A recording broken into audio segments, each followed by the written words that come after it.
Hello guys, इससे पहले आपने जो हमारा वीडियो देखा था उसमें आपने देखा था वाष्पदाब क्या होता है, वाष्पदाब में अवनमन क्या होता है और वाष्पदाब में अपेक्षिक अवनमन क्या होता है। अब यहाँ पर हम देखेंगे कि विलयनों का वाष्पदाब कैसे ज्ञात करते हैं। तो विलयनों का वाष्पदाब ज्ञात करने के लिए राउल्ट ने एक नियम दिया। विलयनों का वाष्पदाब कैसे ज्ञात करते हैं इसके लिए राउल्ट ने एक नियम बताया था। और यहाँ पर आपको याद रखना है, यहाँ पर हम दो तरह के विलयन बनाएंगे। एक बार तो द्रव में द्रव को घोल करके विलयन बनाएंगे, द्रव में द्रव को घोलकर विलयन बनाएंगे, उसके लिए वाष्पदाब कैसे ज्ञात करते हैं ये देखेंगे। और दूसरी बार हम जो विलयन बनाएंगे उसमें ठोस पदार्थ को द्रव के अंदर घोलेंगे। मतलब ये कह सकते हो कि अवाष्पशील विलय को विलयन, अवाष्पशील विलय युक्त विलयन के लिए भी वाष्पदाब कैसे ज्ञात करते हैं ये भी देखेंगे। तो पहले यहाँ पर हम द्रव को द्रव में घोलने पर जो विलयन बनता है उस विलयन का वाष्पदाब कैसे ज्ञात करते हैं उसके लिए राउल्ट का नियम पढ़ेंगे। पहला जो राउल्ट का नियम तो एक ही है, बट यहाँ पर आपको याद रखना राउल्ट के नियम को दो तरीके से पढ़ा जाता है। पहला है ऐसा विलयन आपने जिसमें द्रव में द्रव को मिलाकर के विलयन बनाया।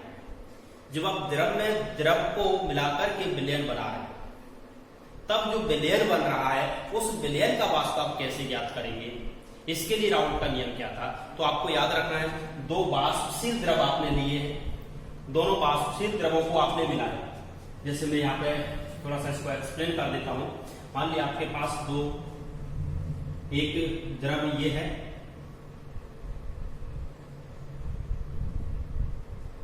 और दूसरा द्रव आपका ये है।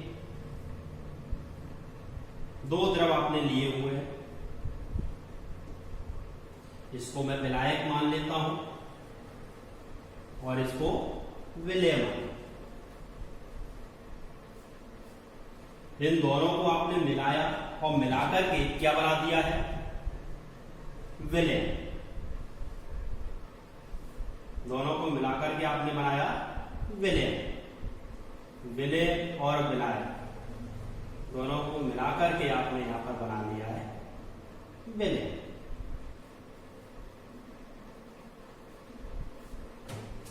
तो सबसे पहले तो आप याद रखो यहां पर विलायक है।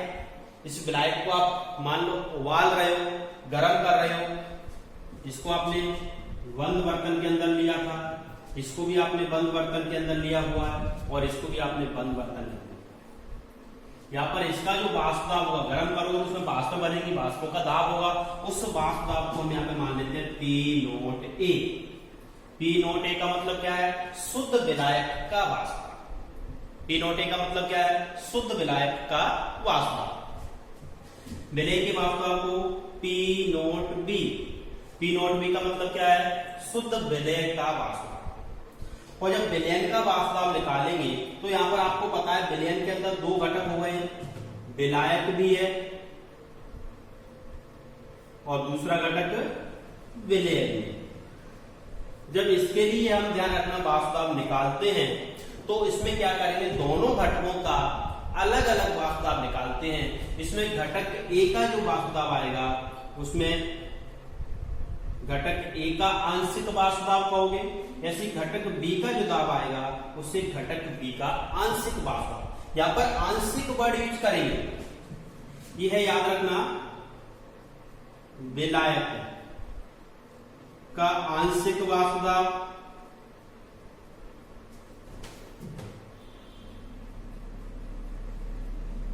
और यह है यहां पर घटक बी या कह सकते हो विलय, विलय का आंशिक वाष्पदाब, आंशिक वाष्पदाब। जब इस विलयन का आप कुल वाष्पदाब निकालोगे तो कुल वाष्पदाब निकालने के लिए आप क्या करोगे, पी का मतलब पी टोटल, कुल वाष्पदाब बराबर PA plus PB, PA plus PB। घटक ए का आंशिक वाष्पदाब प्लस घटक बी का आंशिक वाष्पदाब, दोनों को जोड़ेंगे तो विलयन का कुल वाष्पदाब इस तरह से निकल जाएगा। तो इसके लिए राउल्ट ने क्या बताया था, विलयन के वाष्पदाब के लिए राउल्ट ने क्या बताया था, तो इसमें आपको याद रखना है, दो वाष्पशील द्रवों के विलयन के लिए राउल्ट का नियम कैसे है इसको यहां पर याद करेंगे। दो वाष्पशील द्रवों के विलयनों के लिए प्रत्येक घटक का आंशिक वाष्प दाब, यहां पर आपको याद रखना है, प्रत्येक घटक का आंशिक वाष्प दाब उसी घटक के मोल प्रभाज के समानुपाती होता है। यह राउल्ट का नियम बताता है, याद रखना।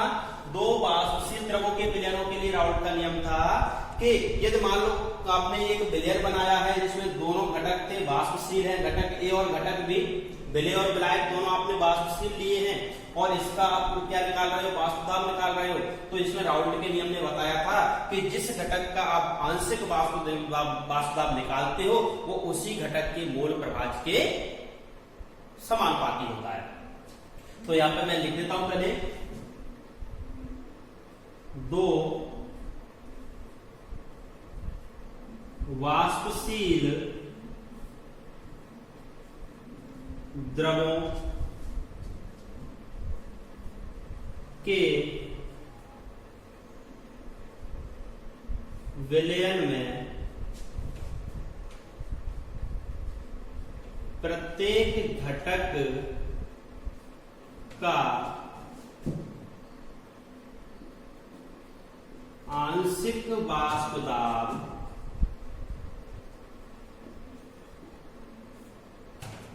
उसी घटक के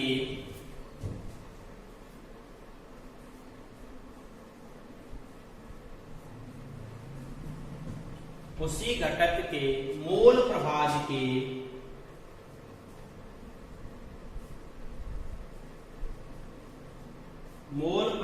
के समानुपाती होता है।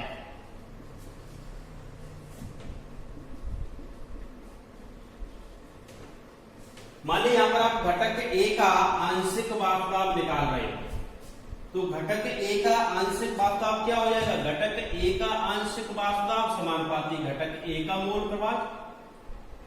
इसी तरह आप घटक बी का आंशिक वाष्प दाब निकालोगे तो घटक बी का आंशिक वाष्प दाब समानुपाती घटक बी का मोल प्रभाज। मतलब जिस घटक का विलयन का आंशिक वाष्प दाब निकाल रहे हो वह उसी घटक के मोल प्रभाज के समानुपाती होता है। समानुपाती को हटाओगे तो यहां से एक नियतांक आएगा पी ए के जीटा ए, जहां जीटा ए एक नियतांक है, सॉरी के एक नियतांक है, पी ए क्या है, घटक ए का आंशिक वाष्प दाब, जीटा ए क्या है, घटक ए का मोल प्रभाज, ओके क्या है, समानुपाती किस तरह के हैं। तो इसमें हम एक कंडीशन लगाते हैं, यदि इसमें एक कंडीशन लिखो शुद्ध विलायक के लिए, शुद्ध विलायक के लिए देखिए यहां पर मान लिया एक शुद्ध विलायक है आपके पास, आपने ये विलयन जो बनाया है इसमें विलेय को मिलाया नहीं है। जब विलेय को आप इसमें नहीं मिलाओगे तो केवल घटक ए का आंशिक वाष्प दाब ही तो इसमें बचेगा। जब आप इसमें बी को मिक्स नहीं कर रहे हो, विलेय को नहीं मिक्स कर रहे हो, तब पीए बचेगा केवल इसमें, और पीए का मतलब किसके बराबर हो जाएगा, पी नॉट ए के बराबर। यह भी तो शुद्ध विलायक है। तो इसमें आपको याद रखना है शुद्ध विलायक के लिए एक कंडीशन याद रखो, पीए इक्वल होता है पी नॉट ए, तथा शुद्ध विलायक के लिए मोल फ्रैक्शन की वैल्यू कितनी होगी, मोल प्रभाज भी कितना होगा 1, तो शुद्ध विलायक के लिए मोल फ्रैक्शन की वैल्यू 1 हो जाएगी। ये दोनों वैल्यू समीकरण 1 में लिखेंगे, अतः समीकरण 1 से, और समीकरण 1 से पीए की जगह पर आप पी नॉट ए पुट कर दोगे तो पी नॉट ए इक्वल के, एक्स की वैल्यू 1 हो जाएगी, ये आएगा। और लिखोगे यहां पर के का मान समीकरण 1 में रखने पर, तो के का मान यहां से आप पी नॉट इसमें रखोगे तो क्या आएगा, P A equal P not A zeta A. ये आपने घटक ए का आंशिक वाष्प दाब निकालना है, घटक ए का आंशिक वाष्प दाब। अब इसी प्रकार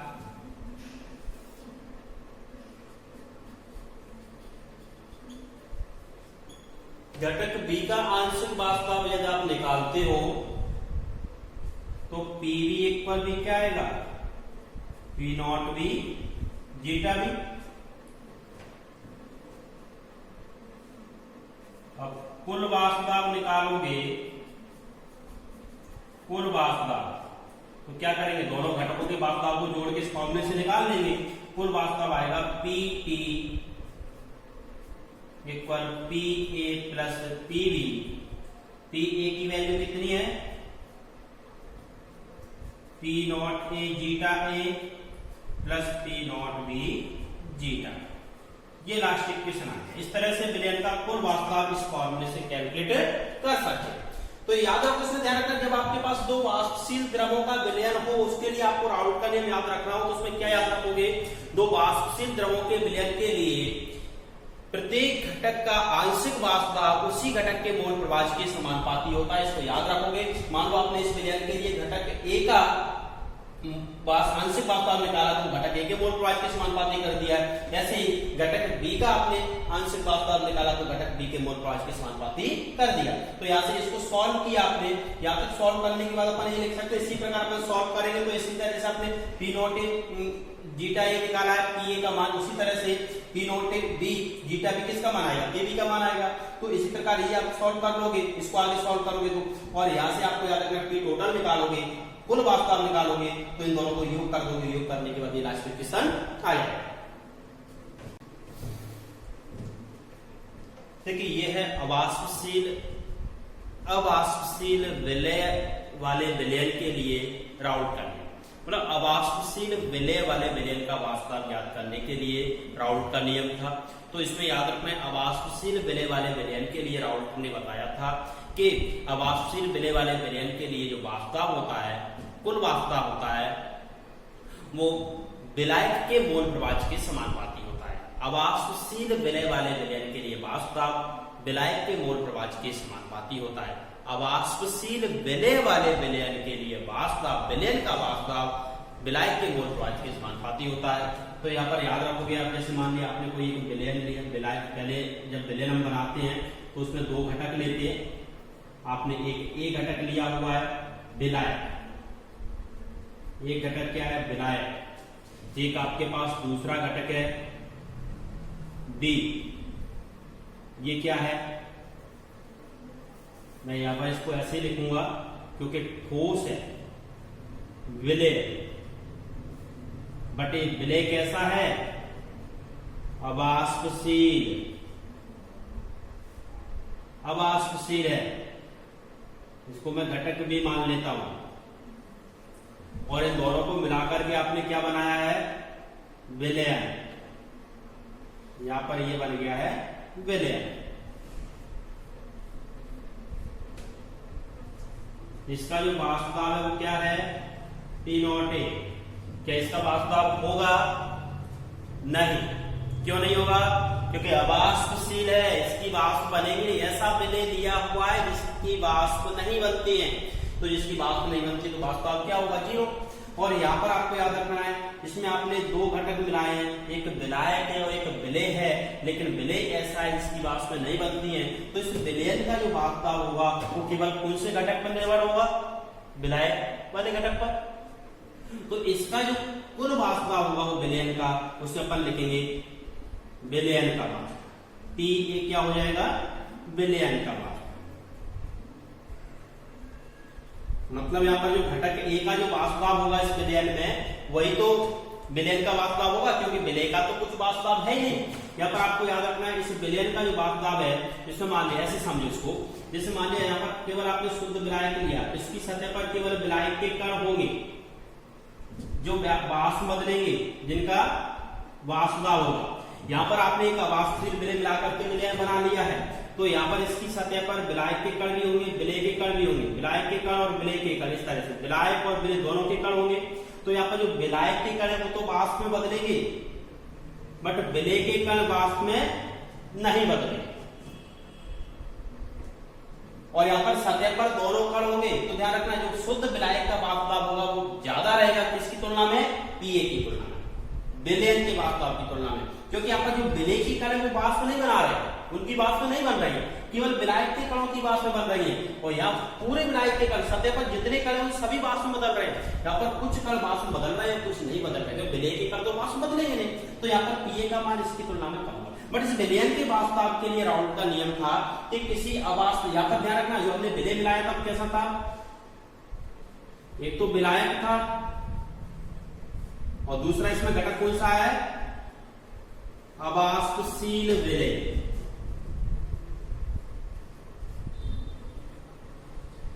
तो यहां पर इसमें विलयन का वाष्प के लिए राउंड ने नियम बताया था, किसी अवाष्पशील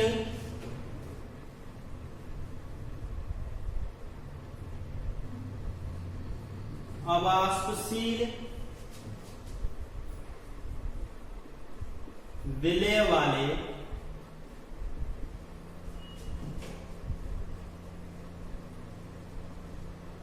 विलयन का वाष्प दाब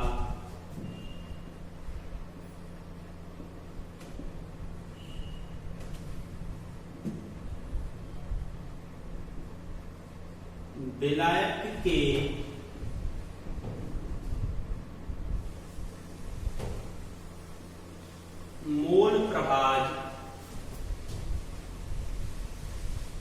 के समानुपाती होता है। अवाष्पशील विलेय वाले विलयन का वाष्प विलायक के मोल प्रभाज के समानुपाती होता है। तो यहां पर भी इक्वेशन हम बनाएंगे तो क्या बनेगा, विलयन का वाष्प क्या है, पीए, और इसमें विलायक का मोल प्रभाज क्या होगा, जीटा ए, समानुपाती हो जाएगा जीटा ए। क्या इसमें यही इक्वेशन घटक बी के लिए लिखेंगे, घटक बी का कोई वाष्प दाब ही नहीं है, उसके लिए इक्वेशन नहीं आएगा, केवल घटक ए के लिए ही आएगा, क्योंकि घटक ए ही तो है इसमें जो वाष्प में बदल रहा है, घटक बी तो वाष्प में नहीं बदल रहा है। तो यहाँ पर हम लिखेंगे इसको समानुपाती को हटाओगे तो पी ए इक्वल के जीटा ए, इक्वेशन फर्स्ट, वही शुद्ध विलायक वाली कंडीशन, शुद्ध विलायक के लिए हम इसमें आपने विलेय नहीं मिलाया होता तो इसका जो पीए होता पी नॉट ए के बराबर होता या नहीं होता, विलेय यदि नहीं मिलाया होता तो सतह पर विलेय के कण नहीं होते, इसमें भी केवल विलायक के कण होते तो पीए का मान पी नॉट ए के बराबर हो जाता। तो पीए इक्वल पी नॉट ए तथा, और जब विलयन में एक ही घटक हो तो उस घटक का मोल प्रभाज कितना होगा, 1, क्योंकि आपने पॉइंट पढ़ा था कि विलयन के सभी घटकों के मोल प्रभाजों का योग हमेशा 1 होता है। यदि विलयन के अंदर एक ही घटक है, शुद्ध विलायक है, तो उसका भी मोल प्रभाज कितना होगा, 1, जीटा 1 पर 1 हो जाएगा। समीकरण 1 से P1 की जगह पर P नॉट ए और जीटा ए की जगह 1 रखोगे तो P नॉट ए इक्वल आ जाएगा K। P1 की जगह पर आपने P नॉट ए पुट कर दिया, जीटा ए की जगह 1 पुट कर दिया, तो P नॉट इक्वल क्या आएगा, K का मान समीकरण 1 में रखने पर K की जगह पर P नॉट ए पुट कर दो, तब आएगा P A equal P naught A zeta A. इसको क्वेश्चन नंबर 2 दे। अब देखिए यहां पर इस घटक में, इस विलयन में घटक ए का मोल प्रभाज आपने जीटा ए माना है, इसी तरह घटक बी का भी तो कुछ न कुछ मोल प्रभाज होगा, मोल प्रभाज तो होगा लेकिन वाष्प दाब नहीं होगा। वाष्प दाब क्यों नहीं होगा, क्योंकि अवाष्पशील है। आपने जब घटक बी को मिलाया तो मोल प्रभाज तो इसका कुछ न कुछ होगा। तो यहां पे हम मान लेते हैं यदि घटक बी का मोल प्रभाज जीटा बी हो तो zeta A plus zeta B equal कितना हो जाएगा, zeta A plus zeta B equal हो जाएगा 1। यहां से जीटा ए की वैल्यू निकालोगे तो 1 माइनस जीटा बी आएगा। जीटा ए का मान समीकरण 2 में रखने पर जीटा ए का मान समीकरण 2 में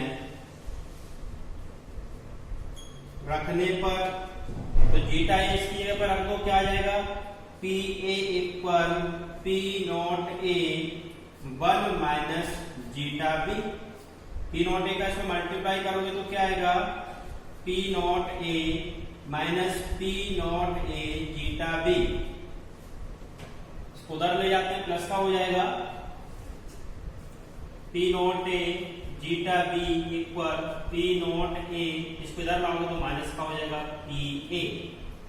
यहां से एक्स जीटा बी की वैल्यू निकालो तो जीटा बी इक्वल आ जाएगा P not A minus P A upon P not a. इस इक्वेशन से, इस समीकरण से ये प्रूव हो रहा है कि वास्तव में जो आपेक्षिक अवनमन होता है वो विलय के मोल प्रवाह के बराबर होगा। कभी कभी आपसे डायरेक्ट पूछ लिया जाता है, सिद्ध कीजिए कि वास्तव में आपेक्षिक अवनमन विलय के मोल प्रवाह के बराबर होता है। तो यहाँ पर आपको याद रखना राउल्ट का नियम, आवासशील विलय वाले विलयनों के लिए राउल्ट का नियम वही आपको पूरा नोट करना होता है, क्योंकि यहाँ पर इससे इसी समीकरण से एंड में जाके ये प्रूव हुआ है कि वास्तव में आपेक्षिक अवनमन विलय के मोल प्रवाह के बराबर होता है। तो यहाँ पर लिख देते इस समीकरण से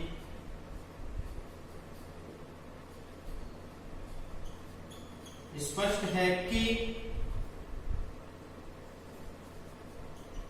अवाष्पशील विलय वाले विलयन के लिए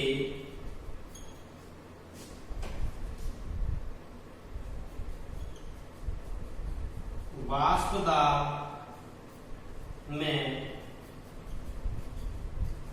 आपेक्षिक अवनमन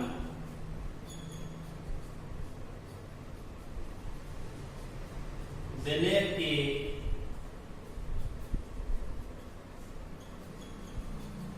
मोल प्रवाह के बराबर होता है। ये राउल्ट के नियम से प्रूव किया।